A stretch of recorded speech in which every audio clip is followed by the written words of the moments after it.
Class of 2021, you're here. How far you've come. It feels like a lifetime has passed since you began and we were all together for your white coat ceremony.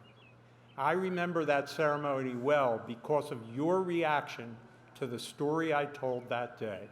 The story about legendary UCLA men's basketball coach John Wooden and how he would dedicate his first practice to teaching his players how to put on their socks.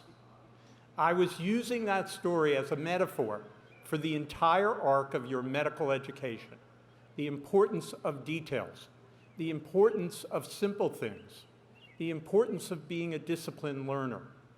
I also used that story as a metaphor of how we had recruited all of you, like Wooden recruited for his teams, always getting the very best in the nation. This week, I had the opportunity to meet Wooden's most famous player, Kareem Abdul-Jabbar, just as you've heard him earlier, and I asked him about the sock story. And he said it was true. But I got the feeling that I might have embellished its significance just a wee bit. Nevertheless, as you now know so well, stories are a great way to teach and inspire and motivate.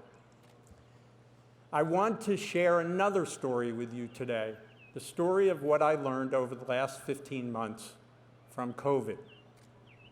Over these many months, I worked with a team of leaders at the medical school and university and hospital system, city and county and state officials, on decisions about logistics, supplies, staffing, policies.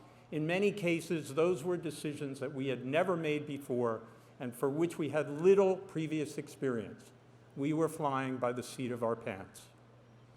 There were moments, especially in April and then in December, when we didn't know how the team at the front line, the physicians, nurses, and staff, was going to be able to handle the extraordinary demands day after day, hour after hour. Frankly, it surprised me, and I think probably surprised all of us, that our doctors and nurses could work under circumstances far beyond anything we had ever imagined. What was it that kept us going in the midst of the storm, with shortages of PPE and staff that led to all kinds of emergency workarounds? Medicine is often referred to as the noble profession, but what makes it so? I saw two things, two seminal things: our strong sense of purpose and our ability to be connected with others who share that purpose, to be part of a team. Purpose and team. On Christmas Day, I spent several hours in the ICUs and the ORs at BJH, visiting with the teams that were on call that day. We were in the midst of the second massive surge, as you all remember. And while by that time we had enough PPE, we did not have enough staff for the sheer number of sick patients. I was expecting to see fatigue and impatience, but instead was overwhelmed by positive energy, selflessness, and hopeful outlooks.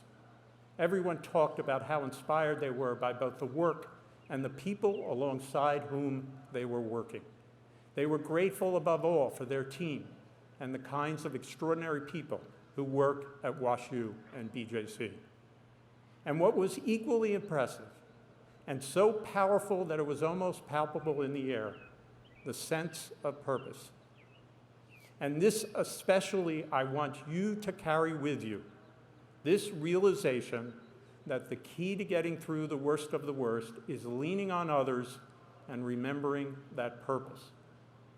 For many of us sitting up here on this podium, those of us who have been around for a while, this past year was actually a clarifying time, the moment in our lives when we saw most clearly why we had dedicated ourselves to this profession. I have thought more about this sense of purpose over the past weeks in anticipating talking with you. How do we physicians, occupational therapists, physical therapists, audiologists get this sense of purpose? Where does it live inside us? How does it keep us focused in the midst of chaos and fear? I believe it comes from the knowledge that every time you go to the bedside, every time you sit in a room across from a patient who is suffering, you know in your heart that it could be you on the other side. It could be your grandmother. It could be your sister suffering in some way, because that is the human condition. And we know that if we do our job right, if we pay attention to both the details and the bigger picture, we can bring something to another human being, some comfort. If it's just support, just being there. And in some instances, far too few, we can actually make the pain go away. In some strange way, we know that this will help to fix ourselves, anything that we're scared of ourselves. What's sacred work?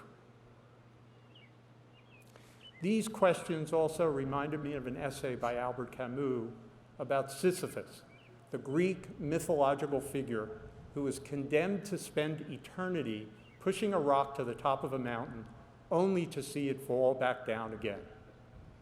In pushing the rock up the mountain, Camus writes, Sisyphus's whole being is exerted towards accomplishing nothing, but that in the moment when he heads back down the mountain, when he leaves the heights and gradually sinks towards the lairs of the gods, Sisyphus is superior to his fate.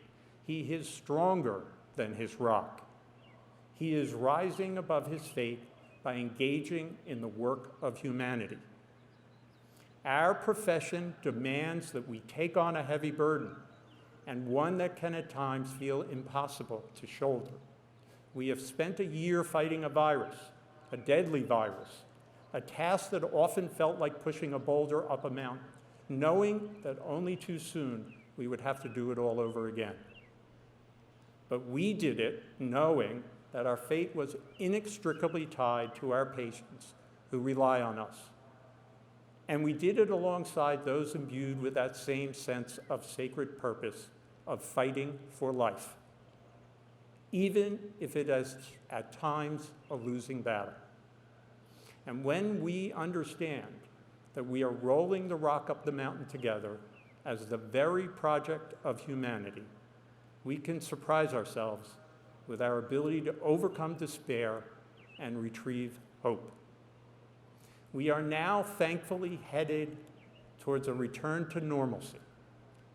But as you move forward in your lives as doctors, please do carry with you that sense of camaraderie and purpose that helped us through this year.